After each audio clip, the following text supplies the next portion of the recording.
اب جس کے جی میں آئے وہی پائے روشنی، ہم نے تو دل جلا کے سر عام رکھ دیا۔ ناظرین، ہر زمانے میں دعوت و اصلاح کے کئی طریقے اور اسلوب رہے ہیں، اور موجودہ دور میں اس کا ایک مؤثر ذریعہ لوح و قلم کے استعمال کے ساتھ ساتھ ذرائع ابلاغ یعنی میڈیا بھی ہے، جس میں سچی بات ہے کہ جو دل سچائی حق کا علمبردار اور حامی و شیدائی نہیں، وہ دل نہیں گوشت کا ایک ٹکڑا، اور وہ جسم نہیں بلکہ ایک سرد لاشا ہے۔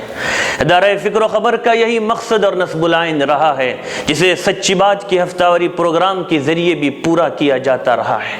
سچی بات الحمدللہ اسی آواز کو لیے اپنے 100 ایپیسوڈ مکمل کرنے جا رہی ہے، اور اپنی 100 قسطوں کو مکمل کرتے وقت اپنے ناظرین سے کہہ رہی ہے، یاد مجھے نکتہ سلمان خوشاہنگ، دنیا نہیں مردان جفا کش کے لیے تنگ، چیتے کا جگر چاہیے شاہی کا تجسس، جی سکتے ہیں بے روشنی دانش و فرہنگ، کر بلبل و طاؤس کی تقلید سے توبہ، بلبل فقط آواز ہے طاؤس فقط رنگ۔ ناظرین، سچی بات کی گزشتہ 99 قسطوں میں آپ نے کیا محسوس کیا؟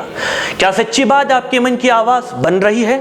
سچی بات کو آپ کیا پیغام دینا چاہیں گے؟ جی ہمیں بتائیے اور لکھیں۔ اپنے جذبات و احساسات کو اسکرین پر دیے گئے نمبر پر شیئر کریں، اور ہاں دیکھنا نہ بھولے اس ہفتے سچی بات کا خصوصی ایپیسوڈ میرے ساتھ۔